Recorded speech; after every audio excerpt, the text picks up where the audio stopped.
The next speaker is Dr. Usha Datta. She is Professor of Gastroenterology at Postgraduate Institute of Medical Education and Research, Chandigarh.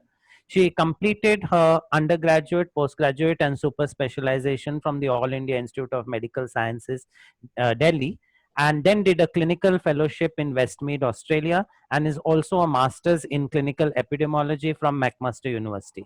She has over 170 publications in index journals, 10 textbooks chapters, has worked on 39 research projects, 7 of which are ongoing.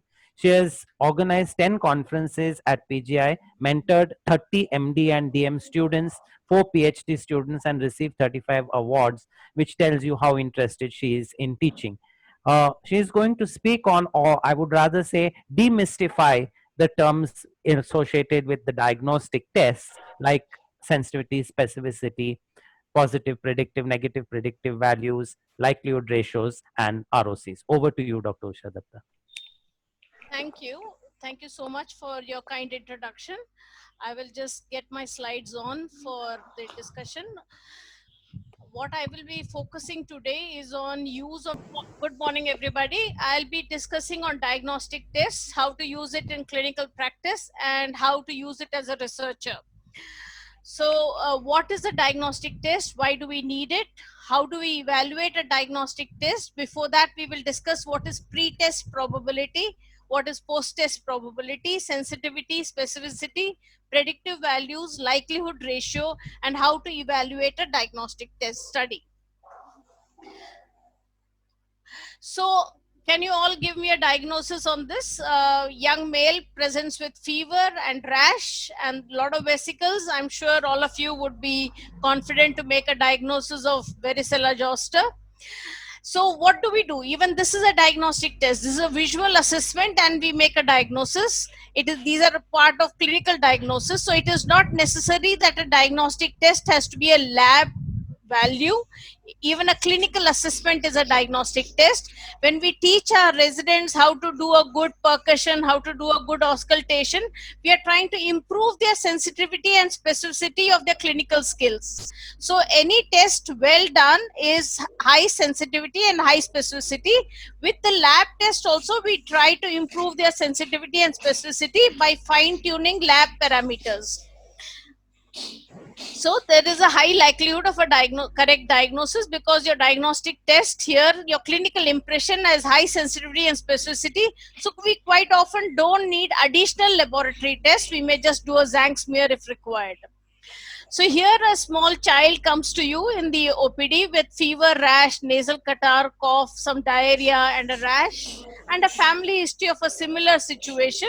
So all of us know by a pattern that this is most probably a viral fever. So it's a pattern recognition, which means it's a combination of various tests, a combination of various symptoms with which we come to a definitive diagnosis. Another situation in the outpatient, patient has fever, anorexia, weight loss, lymph nodes are present in the cervical area, there's hepatosplenomegaly.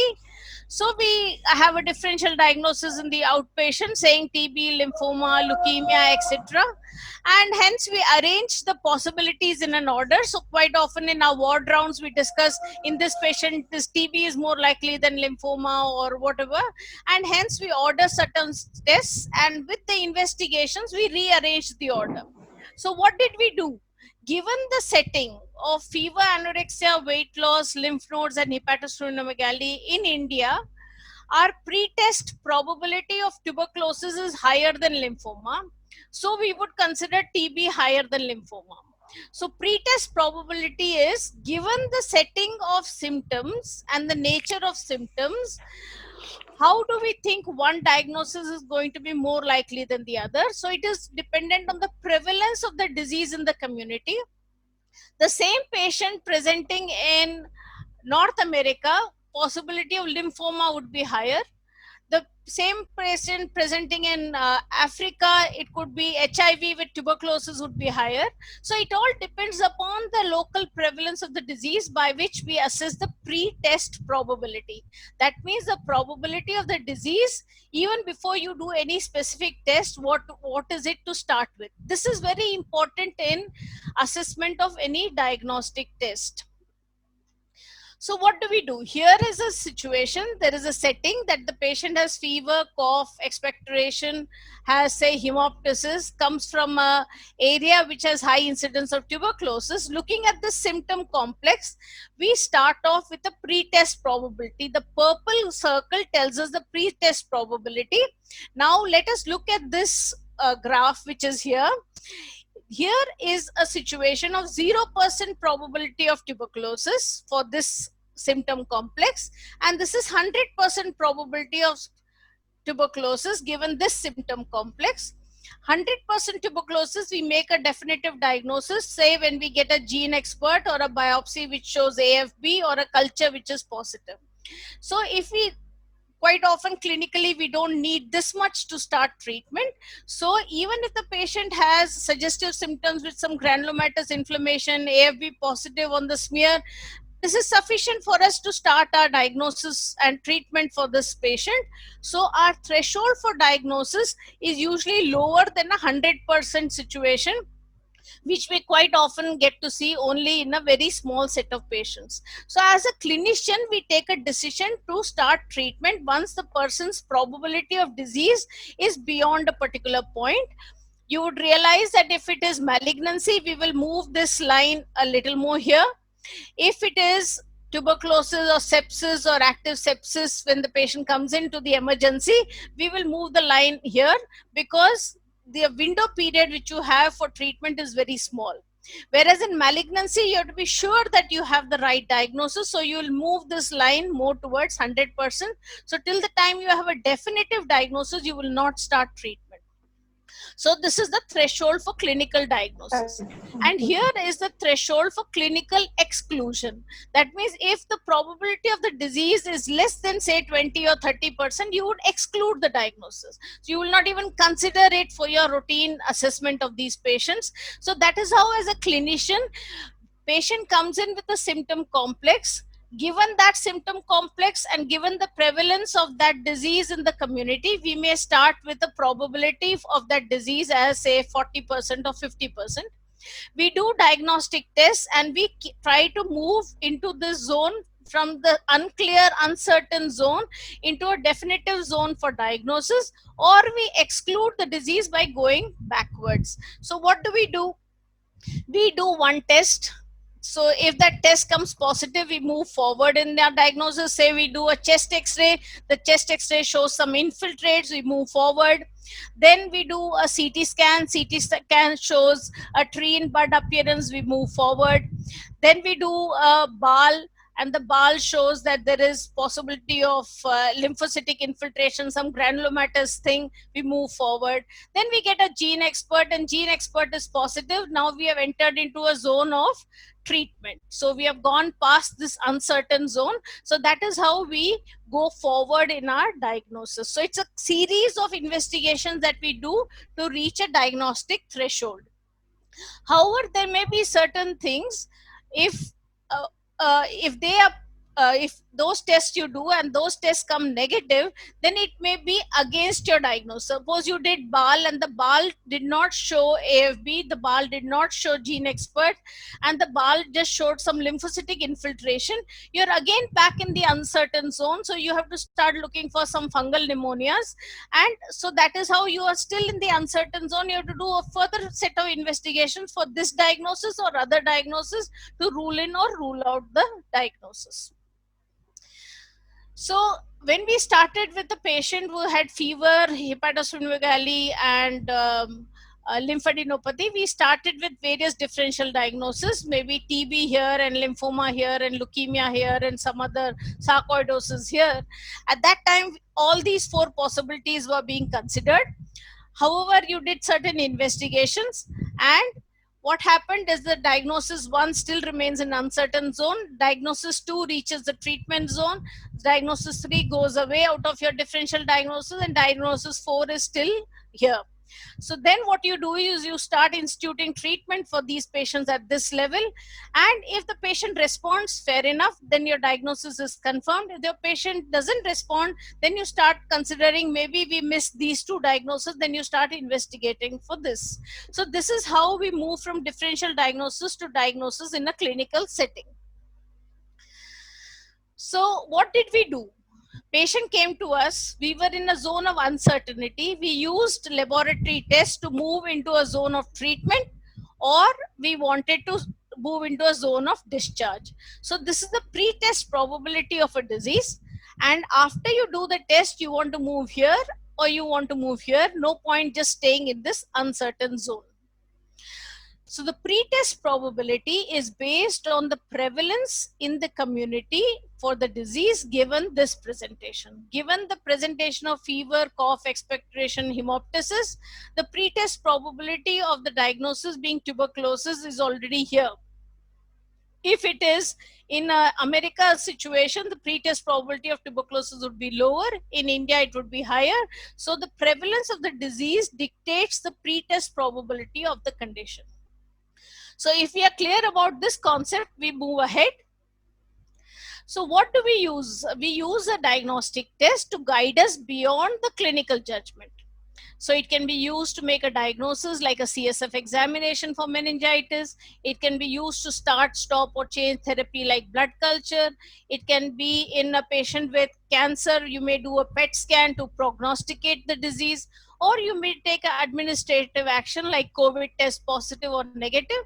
So that is how we use a diagnostic test for making a diagnosis, changing therapy, prognosticating, or taking administrative decisions.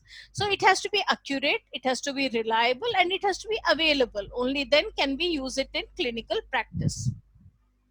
So it has to guide you definitively one way or the other, and that is why we use all these principles of statistics to help us guide us appropriately in one direction or the other. So we have the gold standard, which used to call as gold standard, but nowadays we call it as the reference standard, because we know that the gold standard is a changing milestone. We do not it is not a specific one. It has to be error free, it has to tell the truth and nothing but the truth. And if it is positive, there is disease. If it is negative, there is no disease. Gold standards quite often is difficult, inaccessible, invasive, and expensive. So we use a diagnostic test, and nowadays the terminology of gold standard has been replaced by reference test. A diagnostic test, as I said, could be a lab test, could be an imaging, could be a clinical science, means making a patient lying on his right lateral position to palpate the spleen increases the sensitivity of picking up the spleen. So you increase the sensitivity of the test by just making the patient roll over. Quite often when a consultant comes and takes the history, it adds to some more sensitivity and specificity of the history to make a definitive diagnosis. So that is also increasing the sensitivity of clinical history taking. The diagnostic test could be a combined phenomenon in the form of a criteria like Jones criteria. It could be including response to therapy when we give a therapeutic trial for ATT. So response to therapy is also a part of the diagnostic criteria, and hence these diagnostic tests should be accessible, available, quicker, simpler, cheaper than the reference test. In all patients with suspected tuberculosis, we will not be able to access the tissue, so we still use clinical judgment as well as a few blood tests or laboratory tests to make a diagnosis of tuberculosis. So these are all surrogates for the definitive diagnosis, which is tubercular culture. So the diagnostic tests have to be reliable and have to have reasonable certainty. So diagnostic test can also be called as the index test. So earlier on it used to be gold standard and diagnostic test. So now we call it reference standard and index test. So the diagnostic test can be reported as yes and no, can be reported as minus, plus minus, plus, double plus, triple plus, or can be actually a continuous value. So irrespective of this, we will discuss how to evaluate it. So let us understand a situation of how to evaluate sensitivity, specificity, positive predictive value, negative predictive value, likelihood ratios, and the significance of each of these terminologies. Let us consider the prevalence of a condition. We thought of fever, cough, expectoration, and minimal hemoptysis in a patient who comes from India. In this, with this symptom complex, the pre-test probability of the condition would be 40% for tuberculosis. So that means out of 100 people who present with such symptoms, 40 would turn out to be tuberculosis. So the pre-test probability is 40%. So each square here represents one patient. So total we have 100 patients, and this is 40 people are diseased with tuberculosis 40, non-diseased is 60. So the prevalence of the disease is diseased divided by the total, this divided by the total, that is 40 divided by 100, that is 40%, which is the same as the pre-test probability. Are we clear on that? So we have pre-test probability is same as prevalence, which is the number of people with expected to have that disease in the community for given that symptom complex. So an ideal test should be positive for all of these, but such a thing does not happen, and negative for all of these. That is 100% sensitive, specific, positive predictive value of 100% and negative predictive value of 100%. But in real life, you never have this situation. So in the real life, what do we have is something like this, that a test picks up these things as positive, but picks up these as negative. The patient has disease, but these are picked up as negative. So these are falsely negative. These are truly positive. These are falsely positive, and these are falsely negative. So this is true positive, false negative, false positive, and true negative. And as you all understand that the more we have here and the more we have here, the better is the test. Is as simple as that. So we should have less false negatives and less false positives. A false negative means a patient has the disease, but your test did not pick it up. False positive means a patient does not have the disease, but his test is positive, so you're wrongly diagnosing him. So if you remember Park and Park, that had this A, B, C, and D. So I have just made it into a diagram so that you can understand it better. So sensitivity is among the people who are having disease, that is all the pink square, how many were test positive? It's very simple. Amongst all the people with disease, that means 40 people had tuberculosis, how many are MON2 positive? So this is true positive, 32 by 40, which is 80%. So sensitivity is what percentage of those with disease can be detected by the test. Specificity is, here you see all the people who have been correctly diagnosed as not having the disease divided by the people who are actually not having the disease. So this is 48 divided by 60, again 80%. So specificity is how correctly you have identified those people without the disease. So there are 2-3 simple rules for this. Simple rules are: snout. If a sensitive test is negative, then the disease is out.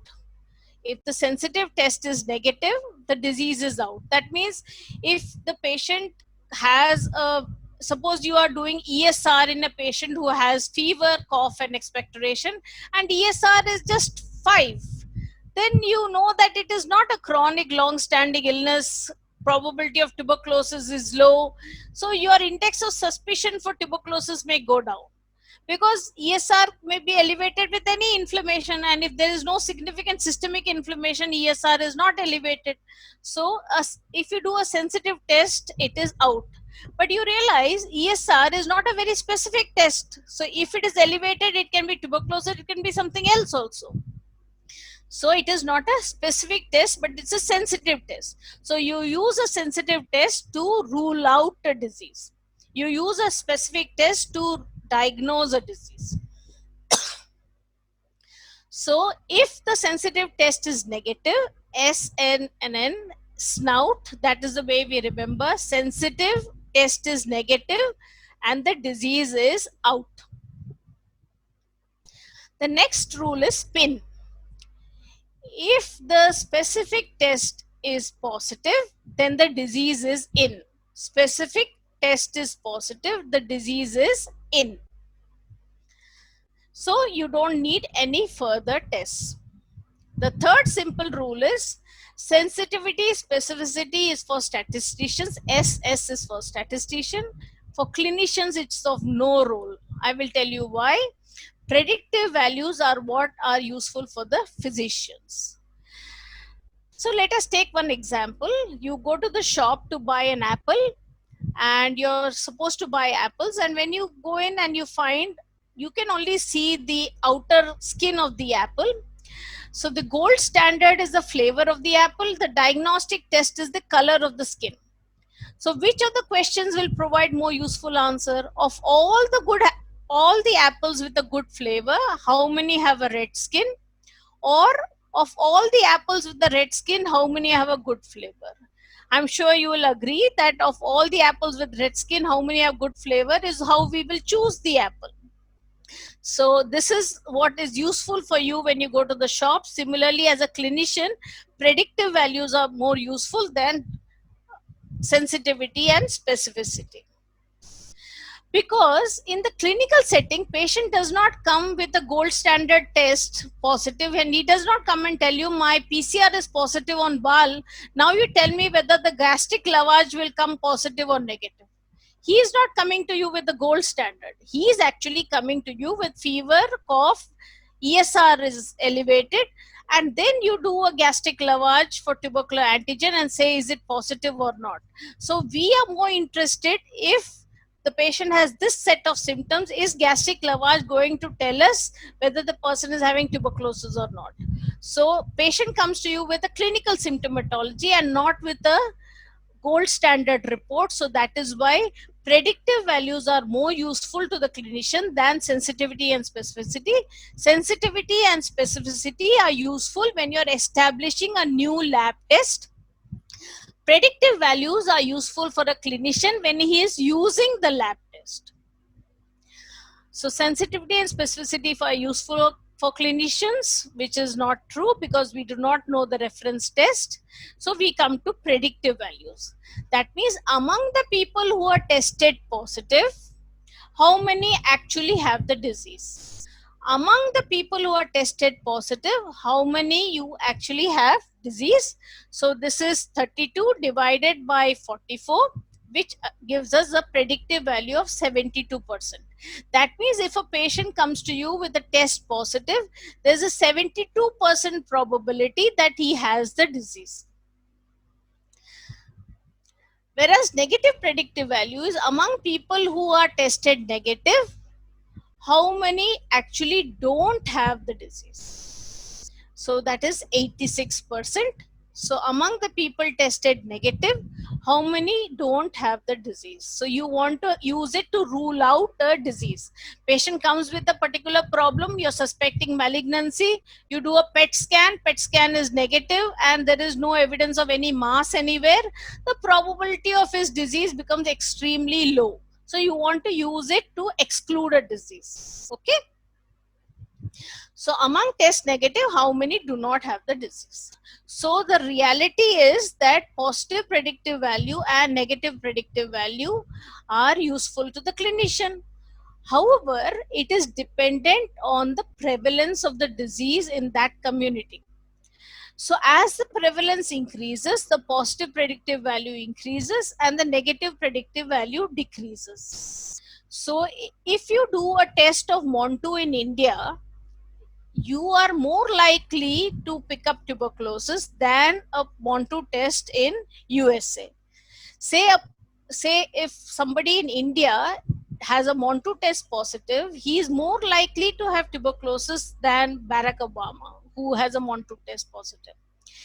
Similarly, sweat chloride, if it is done in India and it is positive, then the probability of cystic fibrosis in India being lower, you will still recheck on your sweat chloride, whereas abroad you would be sure that it is more likely to be indicating a diagnosis of cystic fibrosis.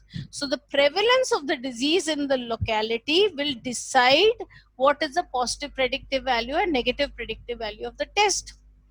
So suppose a new test is introduced in Denmark. We cannot directly translate those positive and negative predictive value to our country because our prevalence is different. So we have to again reassess that test in our own country. So to get around this, we have devised a terminology called likelihood ratios. So till now we understood that sensitivity and specificity is for the lab person when he is setting up a test. Positive and negative predictive value is useful to clinicians.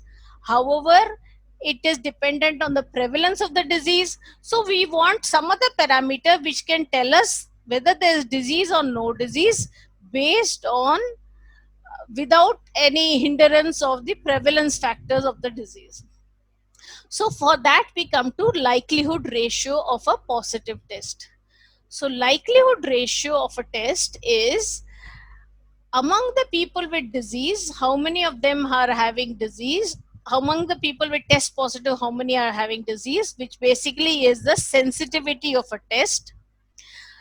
And this is the specificity of the test. That means among the people without disease, how many are test positive? So this is sensitivity divided by 1 minus specificity is positive likelihood ratio. The negative likelihood ratio is 1 minus sensitivity divided by specificity. So these two terminologies, let us put it in practice and see how we can use it.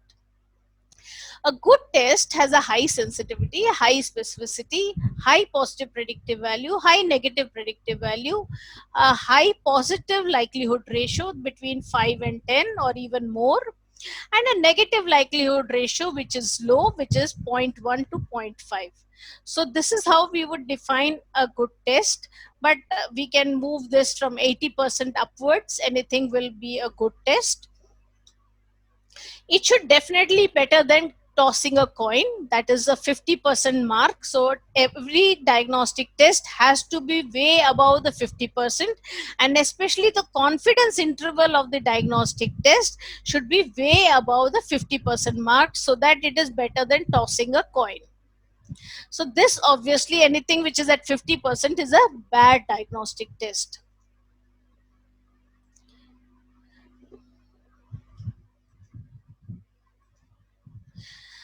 So something which has a sensitivity of 50%, specificity of 50%, and the positive predictive value being equivalent to just the prevalence, or if the likelihood ratios are just at about 1, or the confidence interval crosses 50%, you are better tossing a coin than doing that test.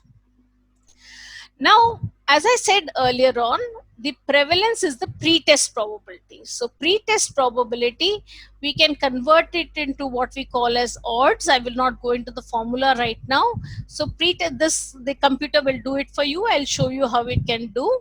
So we can pre-test odds into the likelihood ratio gives us post-test odds. So we can easily convert the pre-test probability of a condition into post-test probability by using likelihood ratio.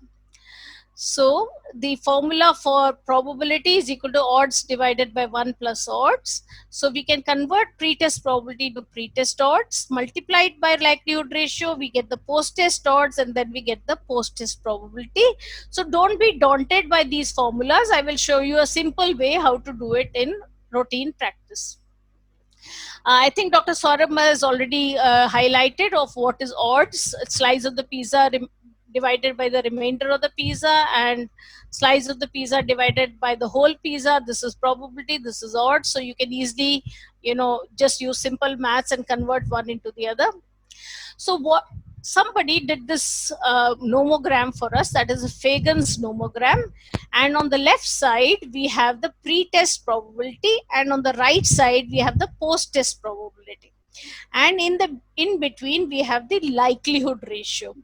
So if anybody that say we started with a pre-test probability of 40% for tuberculosis in that situation, and we have a likelihood ratio of say 5 or 10 for BAL being positive for AFB.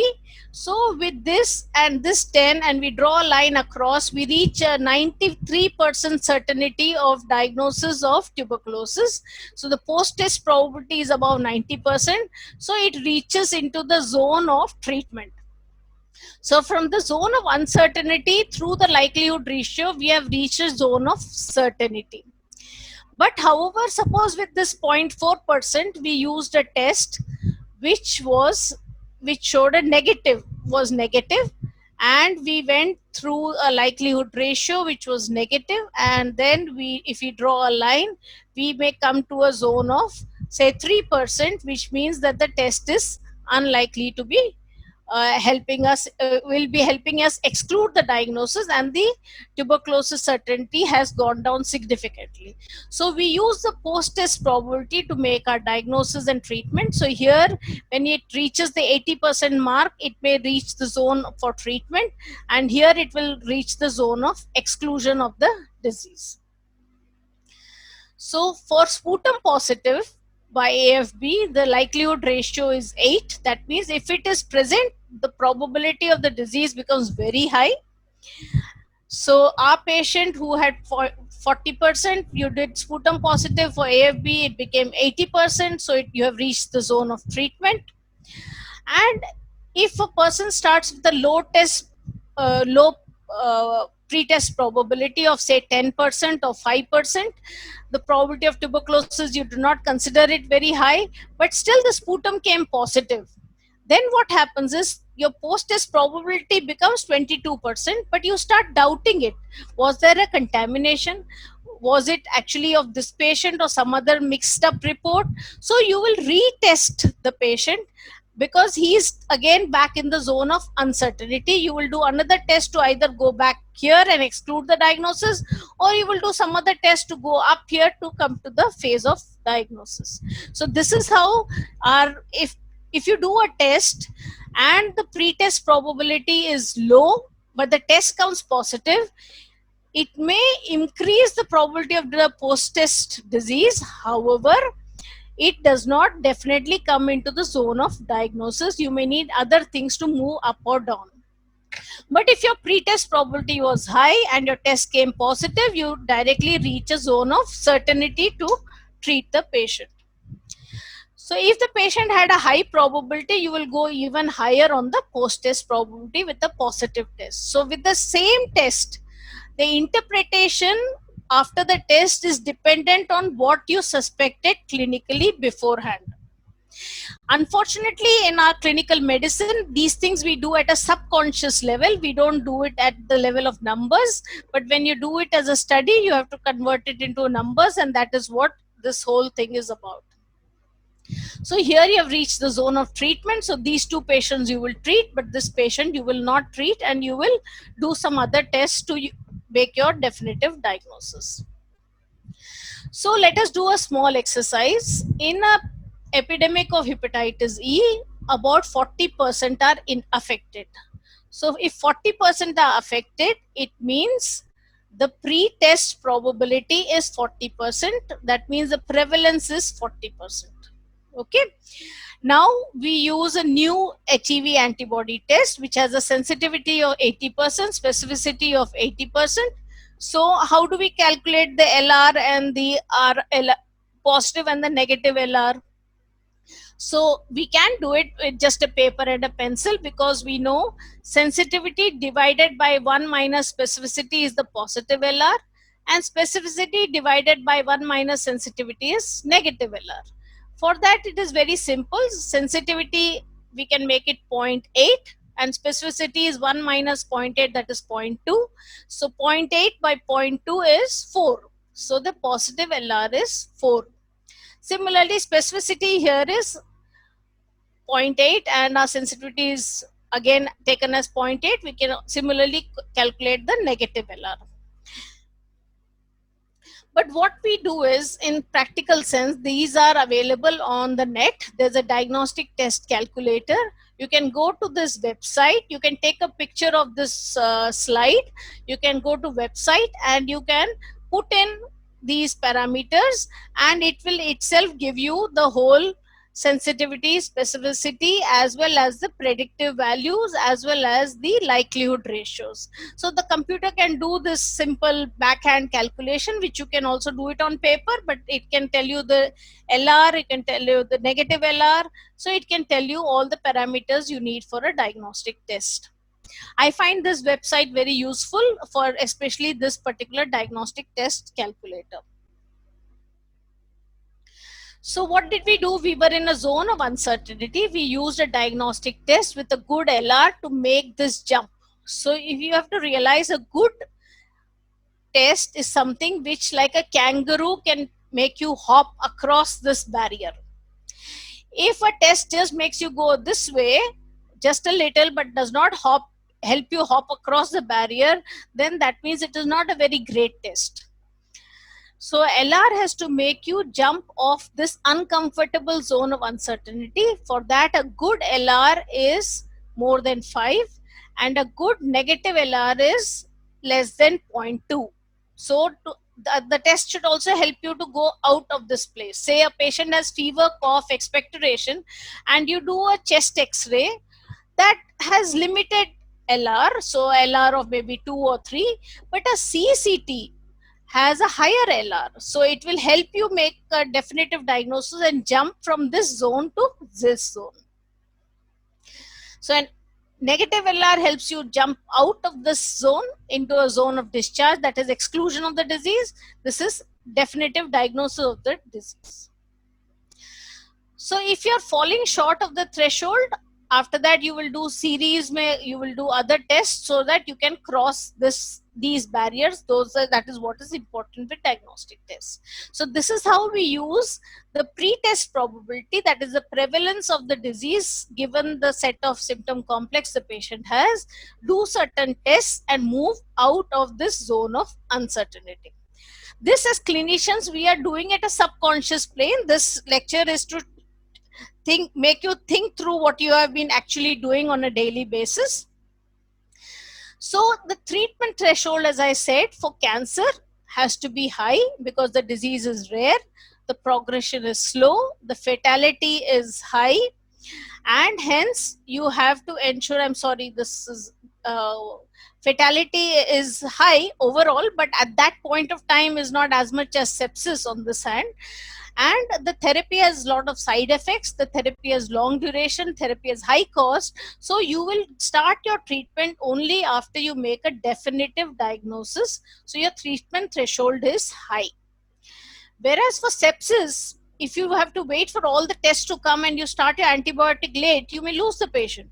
So here your treatment threshold has to be low because the progression is very rapid and it has high fatality in short-term basis, and your treatment with antibiotics does not have the same side effects as chemotherapeutic agents, and your treatment duration is short and your treatment cost is low. So in sepsis, at the slightest index of suspicion with a few tests, say CRP elevated, TLC high, patient is sick, patient is having some altered sensorium, you will start treatment. You will not wait for the blood culture report. Whereas for cancer, you will wait for the tissue histopathology to come back to say that it is suggestive of a malignancy. Now we move on from what we had binary outcome, disease present, absent, test present, positive, test negative. We now come to a situation where disease is present or absent, but the test is a continuous test, like CRP, like ESR.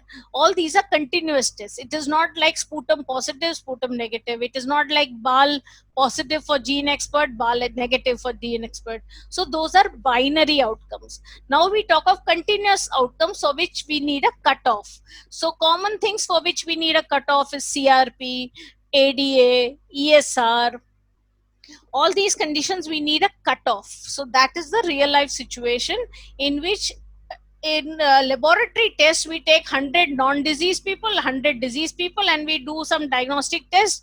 So obviously it will differentiate these two. So quite often a lot of diagnostic tests have a lot of hype in the beginning because they are testing between totally diseased and totally non-diseased, two entirely separate group of people, and that is why the test looks better than what it finally turns out to be. So many diagnostic tests have a lot of hype when it comes, and then it peters down as we go, because in the clinical situation the disease has to be differentiated from the differentials, which are also similar to disease in various ways. The normal curve is somewhere here. So there will be some overlap, and that is the real life situation for which you need a cutoff to say that beyond this there is disease, and beyond this it is some other diagnosis. So their differentials come right there, and your test now in the laboratory situation had to differentiate this and this, but in clinical situation has to differentiate this and this. Like lymphoma and tuberculosis may both have elevated CRP, both may have elevated ESR. So these tests are of limited use. So you have to have a, say, a higher cutoff or something more specific. So another myth is, to find a good cutoff, we classify tests as positive or negative. It is not good. It is better to have a single cutoff. A single cutoff point lumps all the people above and below the cutoff. CRP is 10 versus CRP is 100 cannot be in the same category. Obviously, CRP 100 is more likely to indicate significant disease than a CRP of 10. So we should be careful in accepting these things as positive or negative. Many times in the lab reports you get positive, and then it is better to always use a quantitative value rather than just a yes or no for continuous variables. So look at this situation. We did a study where we looked at the ADA levels in patients in the peritoneal, in the ascitic fluid, and if ADA was positive, these are the higher values of ADA, these are the lower values of ADA, and went ahead to do a laparoscopy of these patients, and laparoscopy showed definite evidence of tuberculosis. They are the black dots. Laparoscopy did not show evidence of tuberculosis. Those are the white dots. So let us take for this test, for this particular example, laparoscopy as a criteria for being the reference standard for presence of tuberculosis. So here you can see that if we take a cutoff of ADA here, you will be missing out a few patients, all right, but you will be also getting a lot of non-tuberculosis patients falsely classified as tuberculosis. But if you take a cutoff here, you will have more definite tuberculosis and less non-tuberculosis. So the test becomes more and more specific as you move your cutoff here, but it becomes less and less sensitive. Let us take another example. See this situation where we have tuberculosis positive on the peritoneal biopsy, those are the red squares, and tuberculosis negative on the peritoneal biopsy, these are the green squares. So these are the ADA values on this increasing ADA value. Let us take this ADA value as 80 and this ADA value as, say, 10. So from 10 to 80, we are having this increasing ADA value.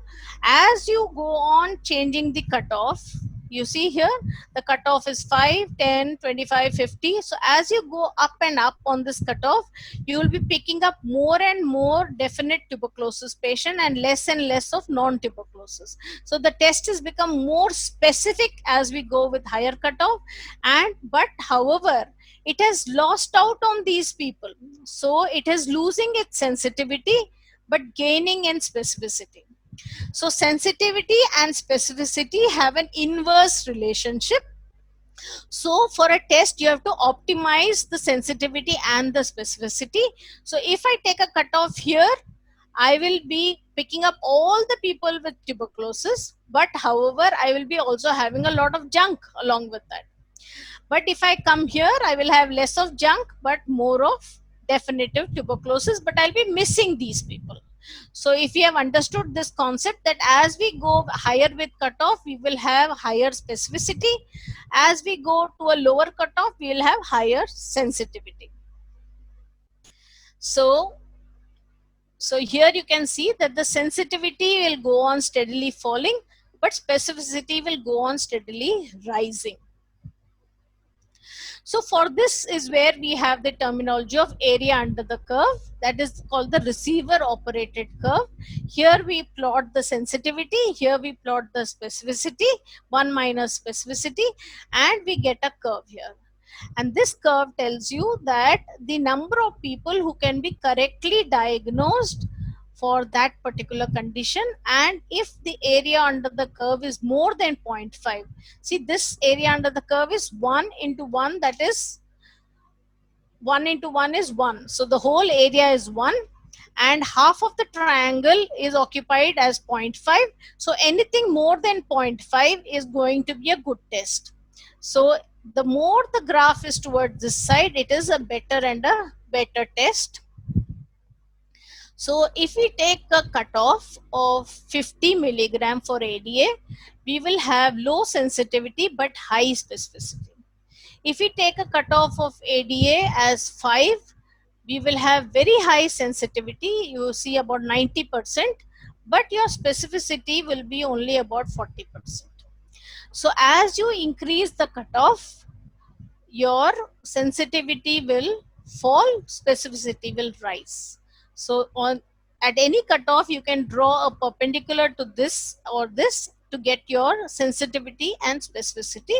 You have to remember that on this scale, it is 1 minus specificity, that is 100% specificity here and 0% specificity here. So the slope of this line gives us the likelihood ratio. This slope tells us that it has a good likelihood ratio or not. So for a clinician, how do we choose? We use anything, we make it into various slabs, and we calculate the likelihood ratio for each of these slabs and choose a thing which is giving us a good likelihood ratio. As I said, a good likelihood ratio of 5 is good. So if you want to use CRP, you would take a cutoff of more than 10 to give us a good likelihood ratio of 5. If you take a CRP cutoff of 50, the likelihood ratio does go up, but your sensitivity will fall.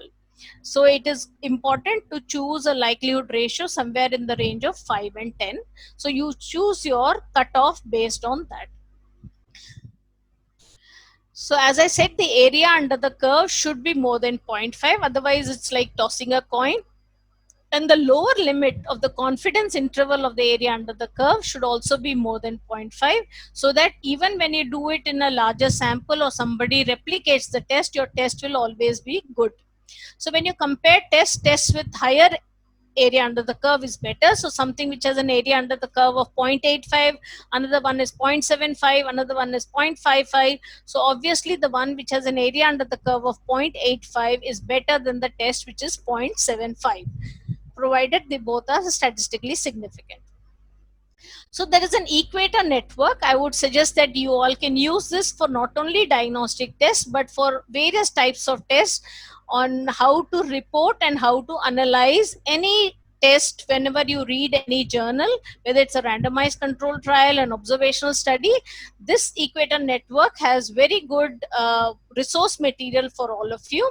So we use the STARD 2015 guidelines for studying and reporting a diagnostic test. So when we have to report a diagnostic test or we are doing a journal club with a diagnostic test, first we have to see whether the study is valid. What is the utility of the test which they are talking about? How can you apply it in your setting? And what is the utility for my particular patient? So this is how we have to use a diagnostic test in a clinical setting. You've read a paper. You have to first read the paper and see whether what the authors are saying are really valid. Is the statistics all right? Is the hypothesis properly tested? Have they used a test which is actually with a gold standard and shown that it is working? Then what have they proposed as a utility of the test? Is it for diagnosing a condition or for ruling out a condition? So is it a sensitive test they're claiming, or are they claiming it as a specific test? Then you see whether you can apply it in your setting by using the likelihood ratio and the prevalence of the condition, and what is the utility for my particular patient based on the pretest probability of that patient. So then we always also see whether in that diagnostic test study, have they included the whole spectrum of patients? Suppose you're trying to diagnose tubercular meningitis, you want to have all the patients with chronic meningitis being studied in the thing, not just definitive tubercular meningitis versus completely normal CSF. So the controls should have the entire differentials, which will include viral meningitis, fungal meningitis, and everything, because only then it mimics a real life situation and helps a clinician make a decision. And then we have to see whether the subjects were selected in an unbiased way. They are either consecutive or random. It is not a pick and choose kind of a thing, otherwise there would be selection bias. So the choice of subjects is that all consecutive subjects where we do not know the diagnosis, they are all in a zone of uncertainty. So we don't pick up subjects who are definitely here and definitely here. We pick up subjects who are all in the zone of uncertainty and do the diagnostic test. And we have then the results, and in that results it will help us to say whether the diagnostic test helped us in getting them into the zone of treatment versus zone of discharge. A test which has a good LR will help us include the diagnosis, or a good negative LR will help us exclude the diagnosis. Then we see whether the gold standard that they used in the study was appropriate. We use whether they had measured in a blinded way. That means the person who was doing the CSF did not know what was the actual diagnosis of the patient, and both the gold standard as well as the test was done in all the sets of patients. So there's a blinding. You have the diagnostic test and the gold standard. All the participants are included. Both are done in both of them. And then we classify it into a 2x2 table. Gold standard positive, gold standard negative, test positive, test negative. And then we can calculate our sensitivity, specificity, positive predictive value, negative predictive value, positive likelihood ratio, and negative likelihood ratio. So this is how you will study this is how you will report a diagnostic study and also evaluate a diagnostic study.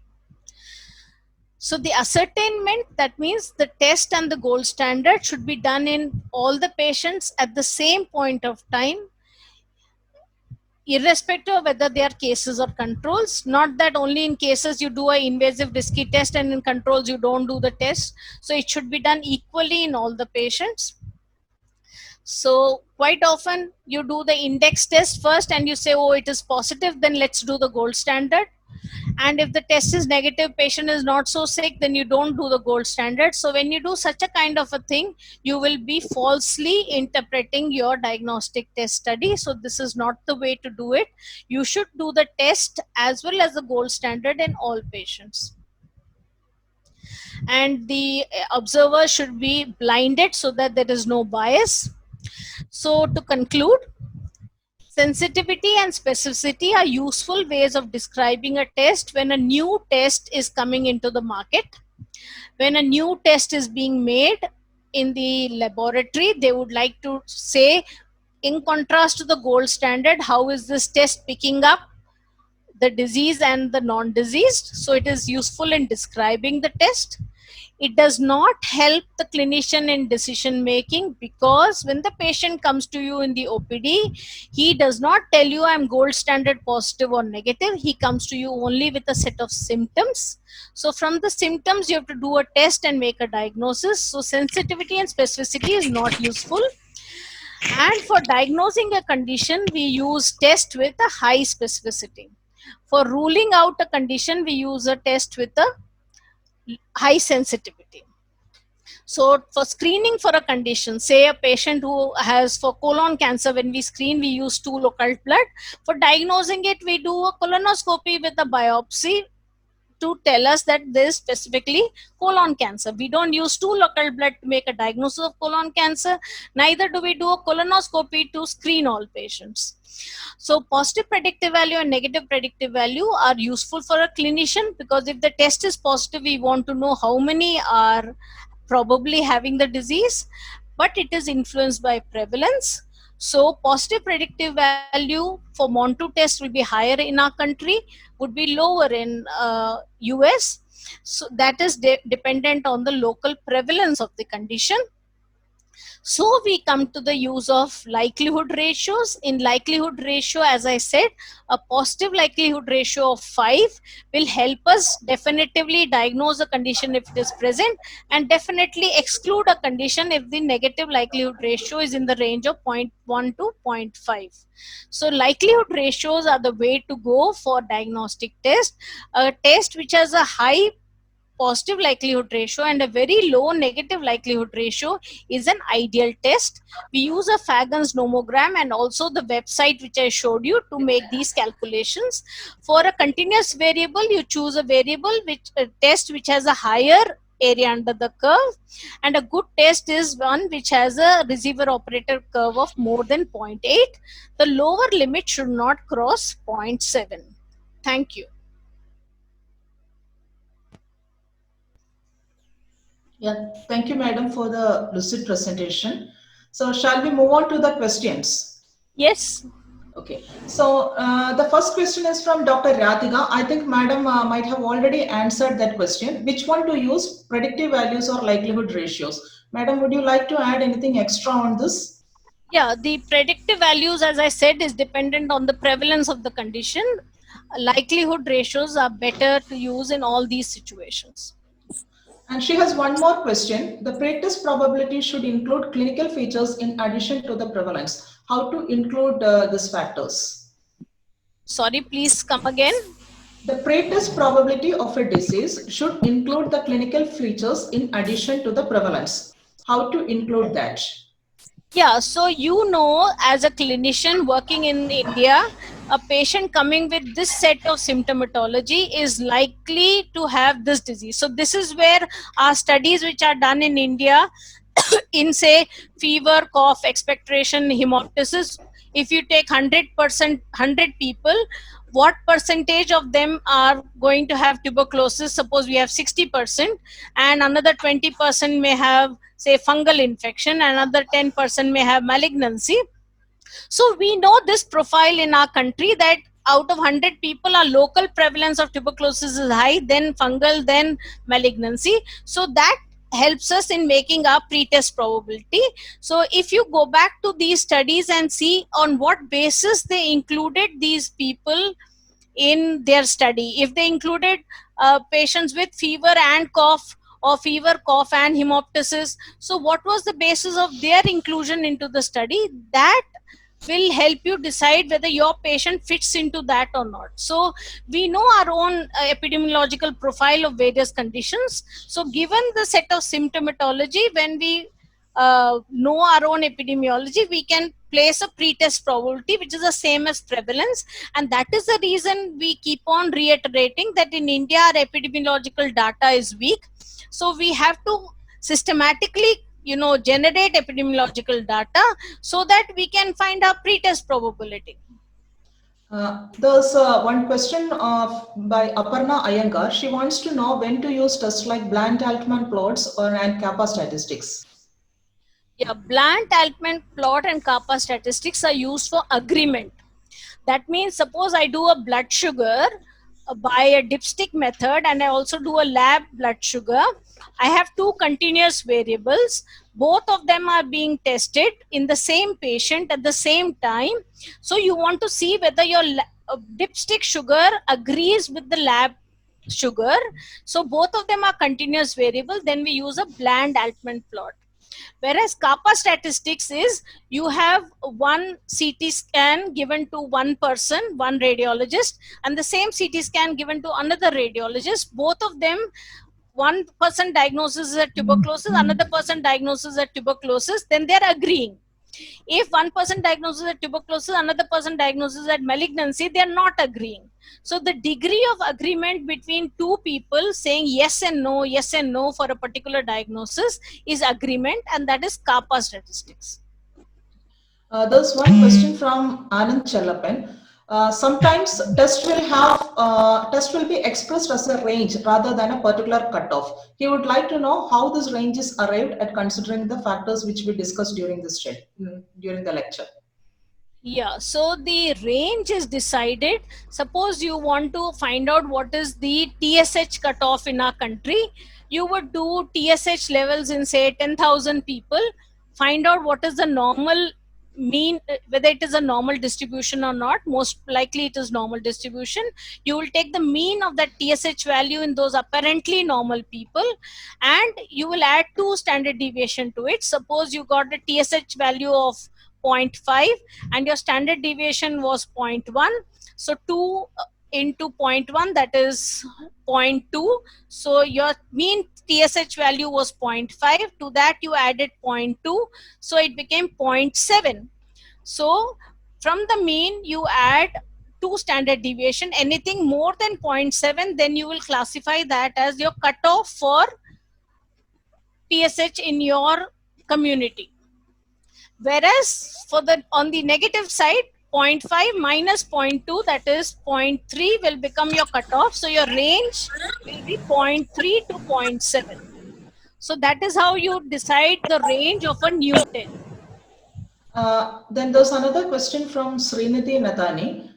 She wants to know when actually 3 diagnostic modalities for one particular biomarker, example alkaline phosphatase, assessed by 3 different methods. So how actually we would go around comparing these 3 diagnostic modalities?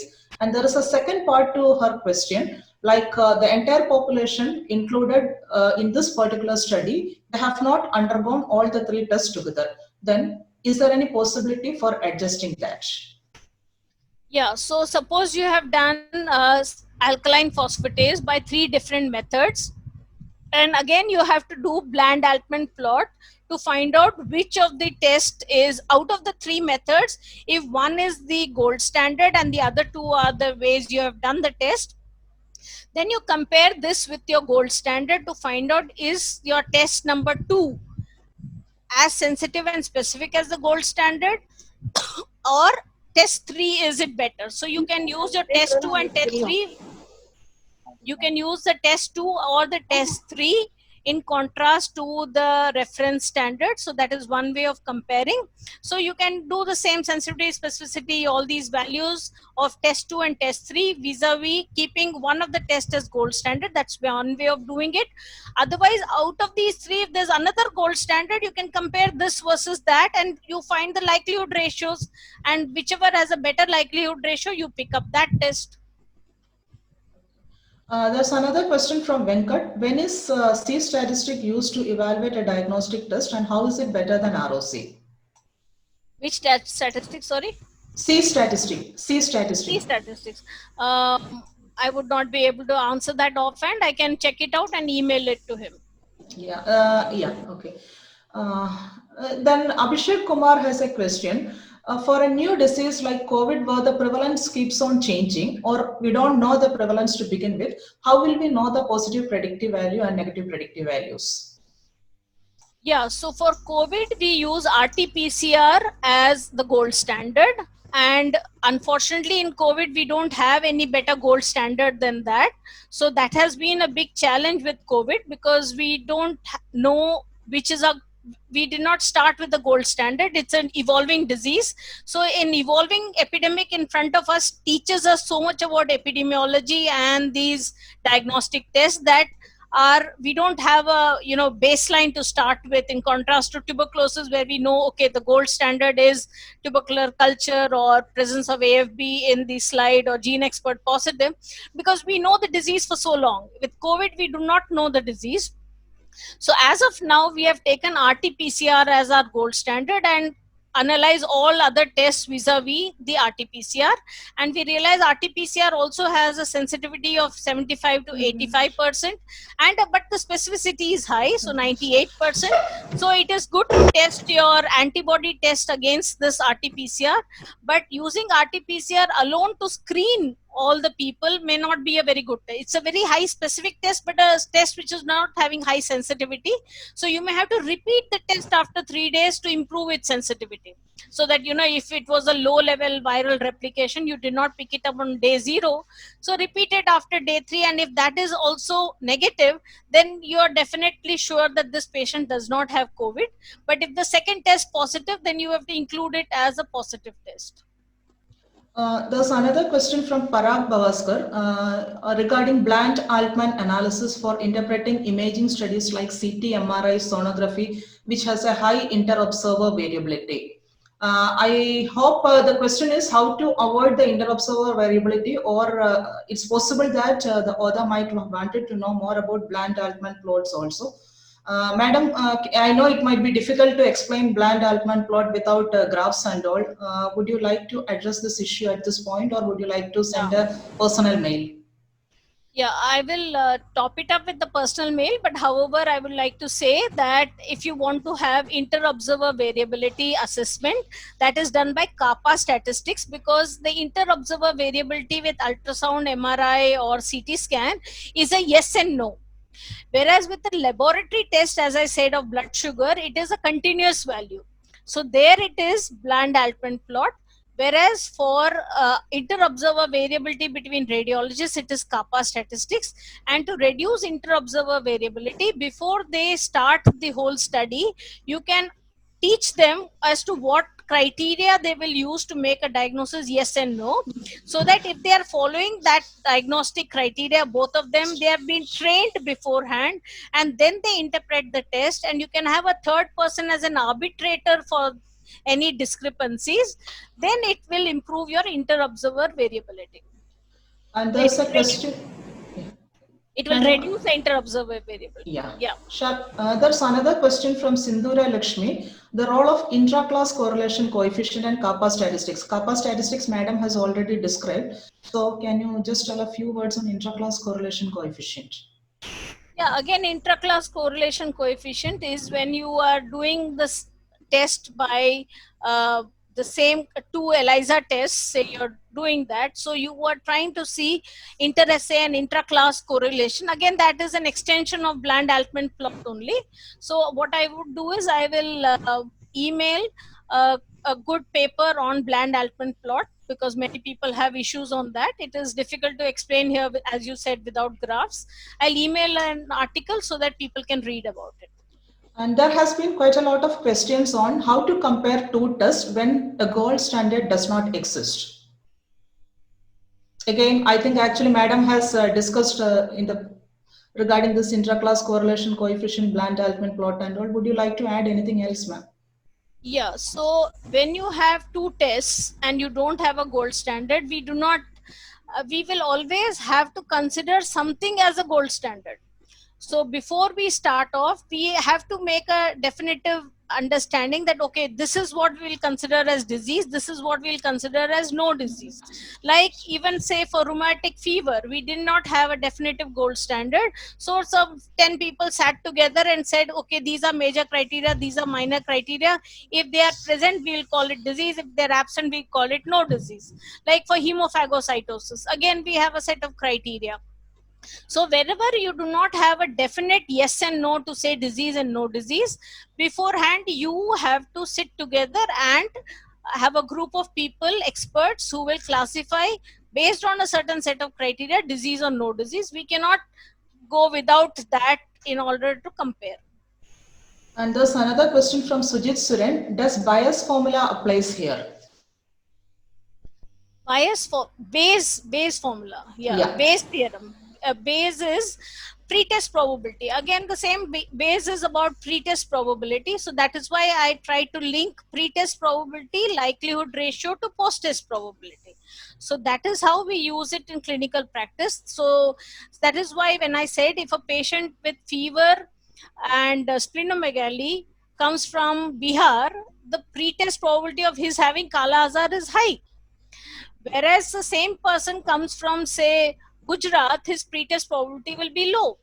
So pretest probability is in Bayes theorem, that you use the pretest probability, which is the starting point before you apply the test. So that is why there's no point nowadays where in all labs you keep getting these reports which just looks at the numbers. Many times patients send you just these reports. That makes no sense, because those reports have to be interpreted in the clinical context of the patient. And that is what is pretest probability, and that is what is Bayes theorem. And there has been some questions on comparing multiple tests with a gold standard and all. I think madam already has answered it in the previous questions. And there has been a few questions on how to calculate the confidence interval for ROC curves. See, the confidence interval for ROC curves, if you do say ROC curve on SPSS, you have to just tick a box which will give you the confidence interval.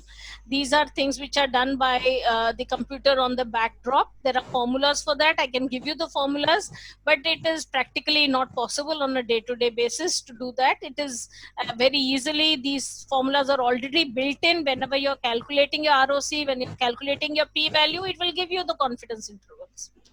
And what is the Rajapalakar? Sorry, before that, to calculate any confidence interval, you need the standard errors and the number of subjects you have done in that particular study. So it is goes by a formula of standard error divided by root of n, that gives you the lower limit and the upper limit. And there is a question from Rajapalakar sir regarding the coefficient of variation of a test. Yeah, coefficient. Yeah. Inter and intra-class, inter and intra-test CV. Yeah, so these are coefficient of correlation, variation within a test. That means when you do a particular test as a duplicate, how much difference is coming for the same sample across two when you're duplicating it. So that is intra-test correlation. So sometimes certain, if the laboratory ELISA kit is well made, then it should give you less of the variation. If it is poorly made, then the amount of antigen in each of the wells may be different. That will lead to greater variation. So better the quality of the way the antigen is coated in an ELISA plate, the way a test is being done, higher the quality of the test, the variation will become smaller. So this, you do it in the lab when you are standardizing a test. You run various runs of it. You do it things in duplicate, triplicate to get what is the inter-class correlation. There is one more, madam. Can you answer one more last question from Abhishek Yes. Kumar again? This is again based on COVID. He has asked that COVID-related question. So his question is regarding COVID. All the sensitivity and specificity is ultimately based on prevalence of a disease, and in COVID, prevalence is changing daily. So how do we even get the values? Sensitivity and specificity is not based on prevalence. Positive predictive value and negative predictive value is based on prevalence. So even if the prevalence goes on changing, the sensitivity will not change. The specificity and sensitivity are, compared to a gold standard. So suppose we already have a gold standard PCR test. Somebody in IIT makes another PCR test, and we are testing this test vis-a-vis the existing PCR gold standard. So that is how you compare it. So you're comparing the sensitivity of the new test vis-a-vis the existing gold standard. But sensitivity and specificity does not change with prevalence. Only positive predictive value and negative predictive value will change with prevalence. Thank you, madam. That's all for the day. Okay, thank you. Once again, thank you for an excellent presentation. Thank you so much.